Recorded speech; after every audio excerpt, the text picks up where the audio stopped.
Ambassador Marco Passanante.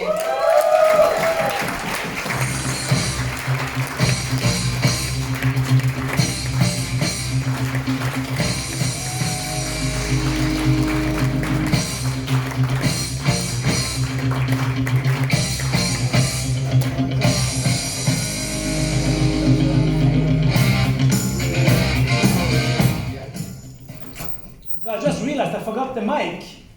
I have nothing. Oh, sorry, that's me. I'll borrow yours. No, I think we have a second one. I should have put this on. I didn't even think about it. One of my first times on stage, that's why. Sorry about that. I'm touching him, girls. Don't be jealous. He's got a little flicks in his pocket. It's only because he's got good wine in his house. He's got great wine. So the previous slide was about. Thank you. Oh wow! Serious one. Wow. Especially for you. Right, a bit bigger on this one, Mark. Can you see it? Marco, colour. Color. Blue. Yes. No, so first of all, when I go up there, I always sound, like, oh, this, bam, bam, bam. But if you get to know me off stage, I remember Fitz, and when he got to know me personally, he's like, oh, you're a very soft person, warm person, and I can seem like very, but, go back to this profession, for me, it is all about the people. If you know me behind the scenes, it's all about the people, it's all about the team. So when I say it's about me, it's just, I want to take responsibility. That's the mindset I want to give you. Because without a team, without that, of course, a certain rank, maybe you can go diamond director, maybe if you're a really good salesperson, you can go crown, but then it's something else. So I would never be there at that elite, over-present volume without a team. And also with Dave, Shan, shows, some of my closest friends, people today, and without this business, I wouldn't have all these friendships around the world. So I think that is the biggest plus here. So it's an amazing industry. So looking at what I talked spin-off yesterday, right, building that self-worth, today I'm going to talk a little about habits, so you can win there. And when it comes to control, to elaborate on that, when I was 19, played football, second division in Sweden, and an agent called me, or my agent, so I was almost signed for Southend. They were in League One then. And so I went to Southend for 10 days. I just finished school. I was living with my mother and her Danish boyfriend since many years. They were not married, so boyfriend, right? We've been living together, so I went to Southend. I was there 10 days. I was there 10 days. The night before I was flying home, my mother told me, just so you know, he kicked us out. I moved all your stuff to your grandmother. And the problem was my grandmother was together with a heavy alcoholic, very aggressive man. So she just told me, I didn't want to tell you before so you could focus on the trainings, but just you're going to stay there from tomorrow. And I had to stay there. And this man often was very drunk. Many times I had to run away into the room, lock the door. He was there, bang on the door, screaming, I'm going to kill you, and very drunk. And after that, because I had to stay there for 3-4 months, and it was a very tough period. And after that, I decided I'm never, ever going to let anybody decide my destiny. I'm going to be, that's why I always say, if it's to be, it's up to me. Same with this business. I bring the same mindset to this business. If you look at, I have personally sponsored directors, crowns, and above in almost 10 countries, personally sponsored. Because I'm never going to put my future in one partner, in 2 partners. Never. So I'm going to keep up sponsoring and build it so wide, so if somebody decides to quit or something, it won't affect my business. That's how I built my business as well. So I would highly recommend in your habits, have recruiting as a habit. Because that's how you take control over your destiny. And that is a key. And that's why it comes back to build a good team, it starts with M, that's me. Because for everybody when you signed up, right, it's you, your back office, and you log in and there's 0 customers and 0 partners. That was my reality 6 years ago when I joined Sensino. So it's me and nothing. That's what's good with this business as well. Traditional business, only people at top make all the money, and it's a locked top. Can only be one CEO. But here, everybody starts at the top. Top of nothing. But you can actually get to the top because an open top, because if you become better than others at producing results, you're gonna make the most as well. Now that's how it should be. But looking at a couple of things, how you become good at this, one thing I want you to think about is this, skills. Because this is the key, right? Yes, we talk about mindset, but after mindset, if you bring the work ethic, you have to be good at what you do. So look at the skills we need. It's very simple skills. Do you agree? Yeah. But looking at how to become good at the skills. Number of time, I practice it. Repeating the same skills, repeating the same skills, repeating, repetition, repetition, repetition, repetition. So some of you who are here often, I've been with Sensino 2-3 years, I'm not seeing any really progress. It's not about how many months you've been with Sensino, how many years you've been with Sensino. Let's look at what you put into those hours. When somebody says, oh, I'm not seeing progress, great, let's show me your calendar. Show me your minimum numbers every week. What have you done the last 4 weeks? It's very predictable. So when I started, if I look at back in 2009, when I worked for the newspaper, played football, I was busy 7 to 10 every day, 7 to 10. Because working 10 hours and then football every night and then driving 1 hour home. 7 to 10, and I started this business. I made one commitment. I'm gonna do, my number is 7 every week. Business presentation. I don't count custom presentations. Business presentation for potential prospects. I don't care how I'm gonna get them. I'm gonna sit with 7 people every week. So that was the number I had, but I brought the mindset I had from the football. Because in football, you have to repeat a lot. I was a goalkeeper. All of a sudden, yeah, 1 hour crosses, and just crosses for 1 hour. Not very fun, but repetition, repetition, repetition. So when I started here back in January 2009, I brought the same mindset. Repetition, repetition. I just asked 2 questions. What is people that are good at this making? I want to know. Because if I cannot make big money, I won't waste my time. Because I'm brainwashed from football. Everybody that's good at football make big money. So if you read the newspaper, I grew up, all my idols were making millions. So I came over the same mindset, asking, what is people making or good at this? It's like, yeah, this guy is making 3 million a year, she's making 2.5 million a year. I'm like, okay, good number, sounds good. Next question, what do I need to be good at? And then he talked about the pipeline, right? Invite, present, follow up. Everything you're doing outside of pipeline is just a waste of your time. Some of you paying these fake coaches online, history teachers, that they win, but make it sound complicated. Of course, they want to sell you something. So who wins to make it sound complicated? Yeah, these coaches, there's many of them online, right? It's too expensive to be a coach if you're really good at this. So they sell it's complicated, so you buy something, but also for yourself, right? Because you justify for yourself, because you haven't done the work. And now you feel better, but it is hard, and that's why I haven't succeeded. No, most often, in 90% of cases, it's because you didn't do enough numbers. So how do you become good? Numbers, if you raise the numbers, the skills goes up quicker, right? And too many of you are too lazy to be an entrepreneur, in the sense that business is driven by numbers. So you need to know your numbers. So percentage-wise, and it's not in-depth, complicated numbers, it's just knowing, in business, KPIs, right? Key performance indicators. Okay, how many calls, how many invitations do I need to do to get a presentation? And then how many presentations do I need to do to get a customer or partner? And this is not heavy math or in-depth, really tough numbers, break it, very simple. I just started writing down. I invited these people, so they told me. My first sponsor that night in January 9, he said, these are skills you need, and I thought, I want to be good quicker. I went in with a mindset, I'm going to get 100 no's on presentations, and then I started. Before that, you haven't even got started.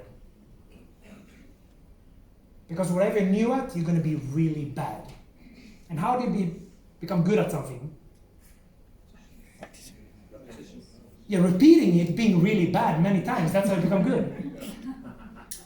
So you have to be willing to be really bad many times. So what did I do? He said, write a list. Boom. I wrote 81 names. I started calling, I called everybody the first week. Because I just went in with a mindset. I talked to everybody because I have no patience when it comes to that. So I want to get over that frustrating being really bad phase quick because I hate that. So I just called everybody. After that, I had 1.5 partners and 1 customer. That was my start. I made 40 euros month 1. But I could never go under this 7 weeks, 7 weeks, 7 weeks, 7 weeks, 7 weeks, 7 weeks. So I formed a very simple habit that anybody can do. Doesn't matter if you have 5 kids and 5 jobs, you have 1 hour a day.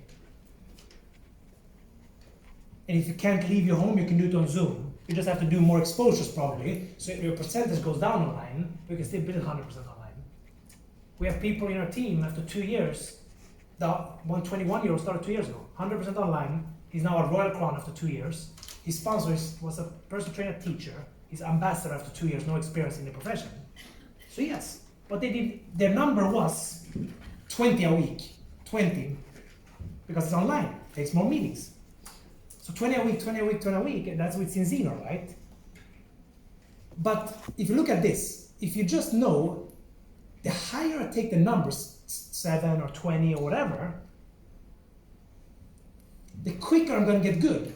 Because 20 a week, the ambassador after 2 years, no experience, after 6 months, he was active silver. He was so close to give up.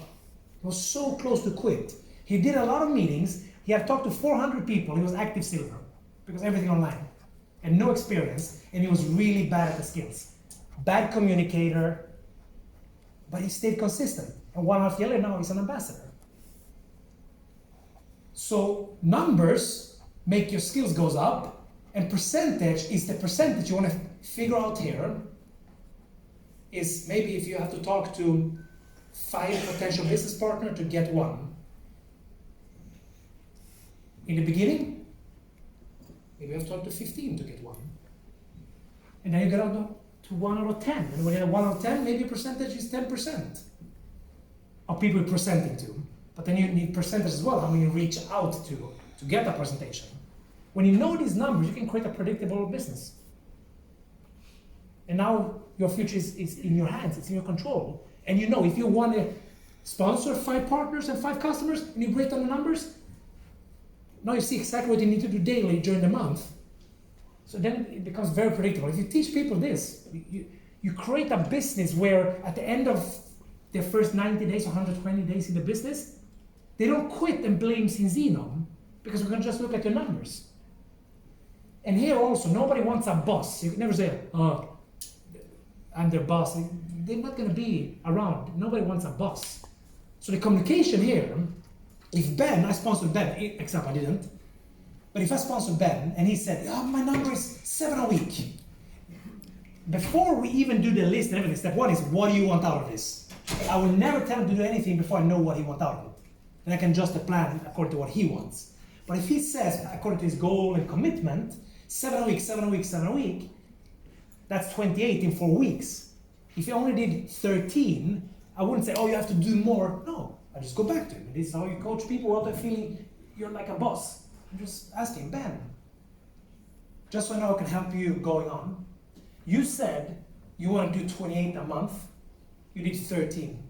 Just so I know from here, should we raise your activity level or you want to lower your goals? What do you want to do, just so I know? Now he feels, I didn't tell him what to do, nobody wants a boss. But now I'm on his side. you let me know, so you raise your activity or lower your goal so I know how I can help you.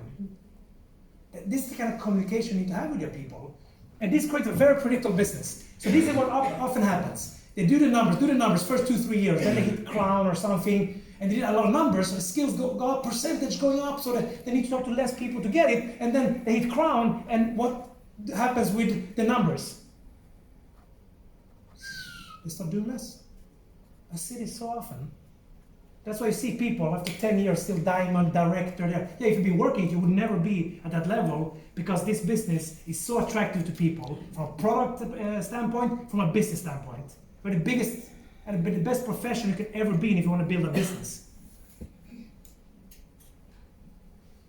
But this is what happened. They hit a certain rank or something and then numbers go down, they do less. So all of a sudden, you worked hard to be really good, and after a few years, you're really good, and you start doing less. Doesn't make sense. So when I look at myself, I validate myself at this always. Of course, being all in is 1 week. If this is a filled part of activity, 1 week looks like this, really hard action. Next week looks like this. Next week, maybe all in, and then 2 weeks a little lower. So yeah, being all in doesn't matter you're working 10 hours a day, but you're putting in the money-making activity in the hours you put in. And when you drive it with this, you kill your own excuses. Because pipeline is very simple, and this is something anybody can learn, no matter who you are, if you just. Or do you agree? Do you agree or not that the skills is simple? Yeah. Okay, then look at this. Get the number up, skills goes up, percentage goes up, income goes up. So look at the calendar. No?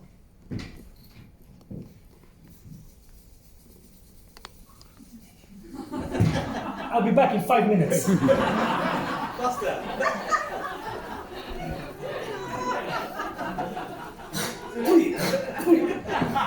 I didn't skip.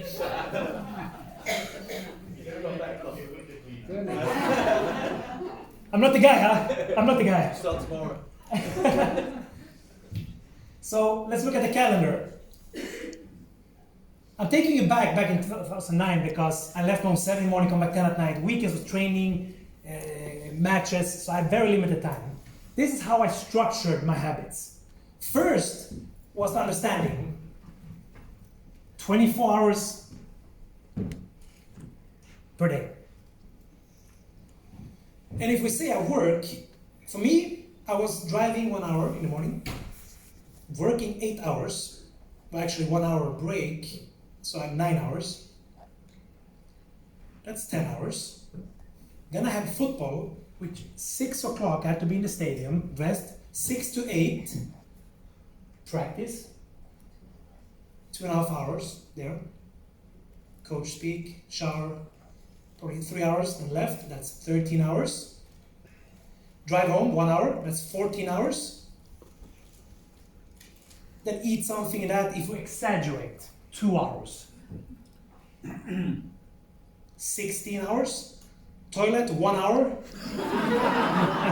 17 hours. Wasting your life browsing, 1 hour, which now you have 6 hours to sleep. So now you have to look, where can I call this time prioritization. Not time management, that's too boring. Because you prioritize your hour, your days, and how you prioritize is your future. Every little thing matters. Every little thing matters. So they have to look at, okay, where can I find that 7 a week I need to do in this schedule? Then I decided, okay, I have to make invitations that hour or 30 minutes here, because I added 30 here, that's driving to practice and stuff. Now I have to make those calls, driving from my office to the stadium, which was a 15-minute drive. I have to make calls to fill my calendar. And then squeeze in lunch, often I did a presentation, or I didn't browse, and I did a presentation this hour instead. So you have to add, you have to subtract what you're doing, and be aware of how, when you start tracking, you will realize that you're not as productive as you think. I got a tracker and started tracking how many presentations, invitations. When first time I started writing it down, because you think you're so busy, because everybody's busy. But when you start tracking, then you realize, okay, what is it that I'm busy doing? Busy doing what? Is it serving my future or not? Same, I travel a lot. I've been in 6 different countries the last 7 weeks, and I'm flying on Wednesday again. I just made up my mind. I'm not allowed to eat desserts when I travel. So I have minimums and I set targets for a week, and every Sunday, this is how I planned the week, how I fill my calendar. Every Sunday, I fill my calendar. You can take Saturday or Sunday, where you take, so sometimes if I have matches, I know I can only do 3-4 presentations during the week. I have to do 4 on the Sunday. So you always adjust. Every Sunday, Saturday, I planned the week to come. But you know what I also did? I called all prospects here. So I come into the Monday morning with, if I have to do 7, I try to have 10 booked, because I know some people will cancel, because I'm going to do my 7 a week. So Sundays was always filling the calendar. Now you're proactive. Too often, you come into the Monday, you need to do 7, you have 2 in the calendar, now you're chasing the week. Now you're reactive. And now it creates stress in your body. So without structure, you're going to hear people after 3-4 weeks with the business. Oh, I'm overwhelmed. This business takes... Yeah, because there's no structure. That's why I advise, like what I did here, the calendar, I had, from day one, I had to. Monday, Tuesday, Wednesday, Thursday, Friday, Saturday, Sunday. I had to, directly on day one, block out their job, but then I had 1 hour lunch, and here I wanted to do a presentation. And then I wrote when I had trainings. So if Ben started today, in the get started would be, what do you want out of this? Great. Mama, let's look at your calendar. What hours, when are you working, if you have a job? And then, okay, and then I say, what else do you have? Family time. Do you have some time? Yeah, every Friday night and Saturday night with family. Okay, great. Saturdays, and if he says all Saturday is family time, but he says he want to make 50,000 a month, so listen, the higher you want to go, the bigger the sacrifices. So if you think you want to make 50K in 2 years and you're going to be free all Saturdays, doesn't work that way. So let's adjust. Let's be realistic here. Will 10K be good in 2-3 years? Yeah, okay, then we can take Saturdays off. So you have to adjust and put the right expectations from day one, because this changes the whole dynamics in your conversation with this person, in the respect, but also doing the calendar with him, block out. So now we're blocking out when we're going to have slots. 2 hours on the Monday he has time. Great. Let's, Sundays or Saturday, what fits you to take 2 hours? Maybe you take the whole Saturday with family, but you take 2 hours where you invite and maybe have one presentation, so 3 hours work, and then the rest they just chill with their family. But this you have to adjust to their goals, right? Football has been the biggest passion in my life. So when I made a decision, I'm going to build this big with so limited time, I was watching a lot of football with friends. I just made a commitment. I'm not going to watch football for the next 5-6 years, and then I'm going to be able to go have a season ticket in Juventus or Chelsea and fly there. I was not living in UK back then. I can fly to London, watch Chelsea whenever I want in the future, when I have the freedom. So I made the sacrifices. It was me sitting watching TV, other people working, like many of you do, watching series and films. It's other people working. I mean, if you think about it from that, because my sponsor said, aren't you tired of sitting at home in your sofa and cheering when strangers are winning? That's what it means. Yeah, you're sitting in a chair in Chelsea. You sit in the city, they won't even say hi to you. And then you watch a movie, it's people working. And he asked me this, it was so funny about it. He said, so do you ever go down to the street when they're building a new street and the driller, you take popcorn, watch the driller drill a hole?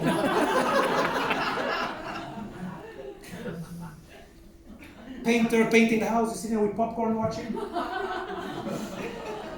That's what you do when you sit there watching TV.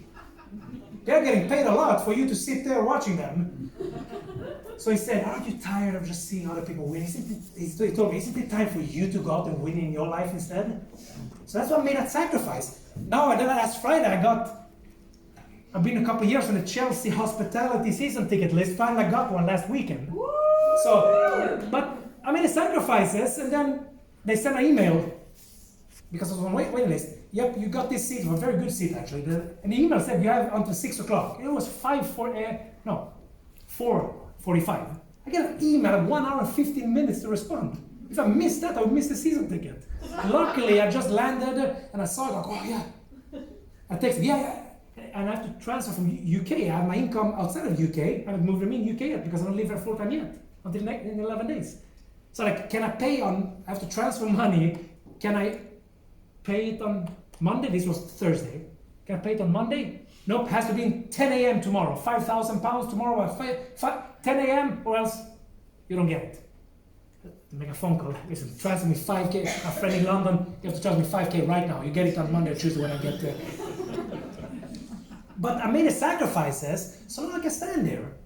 Spend 5K, get a really good seat, I go there 2.5 hours before, drink some champagne, eat some food, mingle and jingle. But it's a sacrifice, right? Short-term sacrifice, not watching football on TV so I can be there, experience it. Because now it's 2-in-1, where it's networking as well. It's amazing people in this lounge. So you made a sacrifice short-term to live the life. Same with your family. You have to tell them, listen, I'm going to be less at home the next 6 to 12 months, but I'm doing this for us future and involve the kids. Listen, I have this goal. I'm going to do 6 months now, and when I hit this goal, we're going to go to Disneyland or whatever, your kids. So involve your kids, make it fun. So it's a family thing. Because I've had people in my team, they had some problems with frictions with kids and families, and I told them, you have to involve them. And they sat down, goal set with the kids. And then after a couple of months, the kids actually asked them, what are you doing home? You have to get out and work. Because I want to do this and this and that. And now even the kids are chasing them. But people ask me, oh, you're going to work as hard now when you got a daughter? No, I have to step it up. Because I want to be a role model for my daughter. Again, an example, show her what's possible. Because there's so many out there say, oh, you can be whatever you want. But then they see mama or dad, none of them are doing anything. Like, yeah, but why are not any? Why are you showing? I mean, so being an example is important in the business, in for your family, everything, right? Because monkey see, monkey do. But this one, you get the habits right. So my habits, I have a few minutes left. If you look at habits, because we want to know what is your habits. I have habits in every area. Business, I have 6 habits. The business, I know to take my business to the next level, invite, present, follow up. That's 1, 2, 3. Invite, present, follow up. Number 4, who am I helping winning right now? So if I sponsor Ben and he has a target now to hit the smart bronze fast silver, now he's one of these people at number 4. Who am I helping winning? Who am I running right now? So I'm helping him win, that's number 4. If you have nobody at number 4, nobody helping right now, you have no committed people in your team, you go back to 1, 2, 3. Invite, present, follow up. Invite, present, follow up. How do I grow my business? Very simple. You just need a constant flow of prospects. Constant flow of prospects. Constant flow of prospects. That is our business. Constant flow of prospects. That's our business. No matter you find them online, offline, no matter where you find them, doesn't matter. But constant flow of prospects. Then you have 1, 2, 3, and you'll have number 4 eventually. Number 5 is promote the next event. Promote the next event. You want to be one of my number 4, one of the people I help. If you're not at the event, I won't help you. You don't have the tools to succeed if you're not prioritizing the events. You build this from event to event. And then number 6 is personal development. Every day I read. Yeah, listen, but I read. Because you use certain part of your mind when you read. Again, some people, I don't like reading. No, but learn to like reading them. It's like a muscle. If you use it, you lose it. You can see when people don't read, no depth. They just listen because I want to distract them. You sit with them. There's never a deep conversation because one fault on the phone, next is there, they can't focus. So I think the book is really good to focus. I hacked the system because when I read 10 minutes, I started, if you're like me, might start wondering, how long have I read? Have I missed something? How I hacked that for me, I just put alarm clock, 40 minutes. That took away that stress. How long have I read? Have I missed something? No. Of course, phone, sound is always off. 40 minutes there, I'm reading. Now I know the watch will tell me. Alarm, so I'm not stressed. I hacked that system. Business, finances, take a percentage. 10%, 20%, create a habit. When you make little money, create a habit. Many think, oh, when I make more, I'm gonna invest more. Yeah, good luck. My first couple of millions in this profession. Sometimes at night I stand there with binoculars looking out through the windows, just, where did these guys go? I have no clue. My first millions in this profession, I have no clue. I have no structure. This was not a product, nothing. I just, when I make more, I'm gonna save more. No, create the habit. 10%, 20%, and then invest. For me, I invest in stocks, index funds, buy casino stock, and real estate. Just bought a new real estate in Manchester as well. Create another residual income, right? Same there. Some of you say, oh, I want to make a lot of money. Listen, every rich person, every successful person only had one income stream. Every rich person only had one income stream where they made the money. They focus and made the money, and then they take that and invest and create other income streams. For some, you think you're going to build three things at the same time, and that way you never really become average at everything. No, every really rich person have many income streams today. They build one thing, became really good, made a lot of money, and then invest. For me, it's real estate, index funds, stocks. There. Crypto is just pure gambling, has no real value, it's not a real asset. It's gambling. So I was stupid enough, 2 years ago, I took 48,000 for fun, just invested in crypto. They are 5K now, so if you want crypto advice, don't come to me. Everything they said, I guess hedge against inflation, but it was worse than every stock, everything, so just pure gambling. There is a Ponzi scheme, just based on how many buy it, and that's no real asset, no real value. So yeah, you can take a little if you believe in that, but index funds, stocks, real estate, great safety for your family. But learn this, take the percentage and stick to it, because even if you take 10%, even when I was making 5K a month, if I took 10%, I still live out of 4,600. Just pretend you didn't make them and have that, create a discipline, create that. So that's something I feel for my daughter, I'm gonna really teach her because I messed up here. Health, minimums. Again, show me your minimums in every area. Show me your minimums, I'll show you your future. What is your minimum presentation? For me, gym, 3 times a week, I have to go. That's why I went to the gym after the event yesterday, I had to go yesterday. Because I had 1 and I have to have 3, so I have to do Saturday and tonight when I get home, then I have to do the gym. Because I have to do 3, I'm not gonna miss it, I'm gonna do my 3. But then business as well, prospecting, like inviting, prospecting. At the gym, I went to the gym, I swim a little, sauna, jacuzzi. In the jacuzzi, met a woman I talked to. She's in yoga in Manchester and stuff, and Manchester United is her clients. So talking, now she's interested. And I texted her, I showed Santa before, we're gonna have a Zoom this week. So being effective and prospect at the same time. Now fix a Zoom with a prospect, schmack. Because it's a habit, it's a habit, it's a habit. It's a habit, it's a habit. Health, 3 minimum, same as your food. Some of you are digging your own grave with your food. Dessert 3 times a week. Then eat sugar here, sugar there. You in UK, you are a disaster when it comes to food. No. I am shocked how much fried stuff you give your kids. They talk about HelloFresh. We order HelloFresh. I looked at the ingredients. I said, this is, if you buy HelloFresh, you're digging your own grave. Just ultra-processed BS food, it's a disaster. So you're digging your own grave with that. And then you say, oh, it fits my genes. Sadly, that time is over, my friend. You know, we're always overweight in the family. It's generations back. Yeah, because you got their habits. The habits went to next generation. Because before they believed it was the genes to almost 100%, I mean, many years ago. Then it was 20%, then it was 30%. New studies show it's up to 80%. Now studies that show 90% is in your hands. Epigenetics is everything. If you look at our health protocol, if you're not on our health protocol, you're crazy. No, seriously. And look at the ingredient what you put in our food. Just with fruit, people buy fruit. If it's not organic, I sent to you, Shan, today, did you see it? They took strawberries, not organic strawberries, and they made a juice out of it, to see how much pesticides it was. They could take that juice and respray everything again. So that's how much pesticides want. And then you think it's bad luck that you're tired, you're this or that. So you have to be smart. Food, sleep, stress. If you have a period with a lot of stress, you have to eat healthy. Because if you're subtracting stress, food, sleep, everything at the same time, your body can't handle it over time. So if you have a lot of stress, like now I had a stressful period with business and traveling, I've been eating so clean for weeks. Because I know my body, to handle the stress of this, I have to be very careful with sleep and my food extra much if I don't sleep as much. Create these winning habits. Schedule them because then it happens. So you need these habits and everything. This changed my life, and I know if you do it, it will change your life as well. We're over time, so I have to skip the last part, which was really good. But that last thing, when people say, oh, when you love what you do, you won't work a minute in your life. BS. How many in here love your kids? Is it work? That's why you need to go back to why. Know why you do what you do. Create the habits. Amateurs, they're looking for motivation, inspiration. Professional, successful people, they go systems and habits and they stick to it. And what I said yesterday, the key is when you don't feel like it, can you put the right food in the body? Like I saw people in this event go down, drink a Coca-Cola and this, that, like seriously, read what it does to your body even. Be informed, because when you're informed and you understand, you'll make better decisions. Thank you very much.